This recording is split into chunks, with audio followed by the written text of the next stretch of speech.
राम राम जी।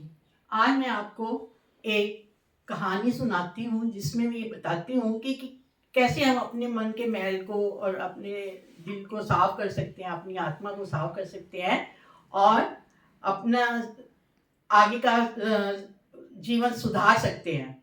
तो मैं इसमें आपको एक एग्जाम्पल देकर समझाती हूँ।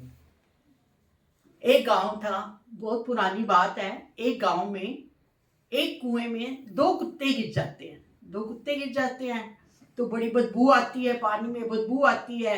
गांव वाले बड़े परेशान कि भी अब पानी कैसे पिए, पानी भी ना रहा नहीं जा रहा और पिया जा नहीं रहा, वहाँ उसमें बदबू आ रही है, अगर पीते हैं तो बीमार हो जाते हैं। वो उसमें कभी कुछ डालते हैं, कोई खुशबू वाली चीज़ डालते हैं, कुछ नहीं होता। कभी उसमें गंगा जल डालते हैं, कुछ नहीं होता। तो वो एक वहाँ पे महात्मा जी रहते हैं, तो उनके पास जाते हैं।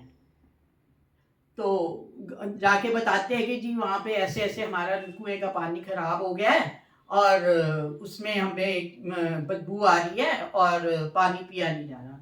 तो उन्होंने कहा कि चलो ऐसे करो, जाके ना इसमें ना गंगा जल डाल दो। वो जाते हैं, 3-4 वहाँ पे बाल्टियां गंगा जल की दे धड़ाधड़ गंगा जल लाते हैं, डालते जाते हैं, फिर भी कुछ नहीं होता। फिर आते हैं तो महात्मा जी को बोलते हैं कि जी यहाँ तो कुछ नहीं हुआ। तो महात्मा जी ने कहा तो चलो वहां पे जाके तुम राम नाम का नाम लो, सत्संग कर लो। तो वो सत्संग भी करते हैं, सारी सारी रात सत्संग करते हैं, कुछ है तो उनको नहीं आता। फिर वो वापस आते हैं कि भी महात्मा जी यहाँ तो कुछ नहीं हुआ। तो महात्मा जी आते हैं, गांव में आते हैं और सबसे पहले पूछते हैं कि आप क्या हुआ था। कहते जी यहाँ पे कुत्ते मर गए थे। तो उन्होंने कहा कि कुत्ते मर गए थे तो आपने उनको कुत्तों को बाहर निकाला।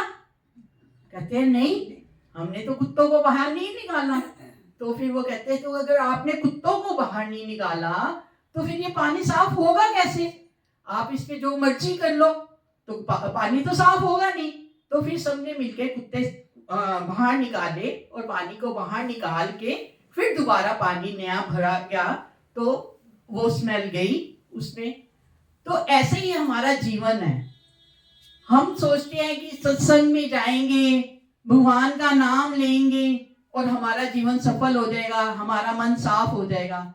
जब तक अपने मन की मैल, अपने मन से द्वेष, अपने मन से ईर्ष्या नहीं खत्म करेंगे, लोभ को खत्म नहीं करेंगे, तब तक हम भगवान को पा नहीं सकते हैं। उनके नाम लेने का भी हमें कोई फायदा नहीं है, उनके सत्संग सुनने का फायदा नहीं है। सबसे पहले हमें अपने मन से मैल निकालनी होगी, दूसरों के लिए ईर्ष्या निकालनी होगी और सबसे प्यार से रहना होगा। यही मेरी आज की कहानी का आधार था। राम राम।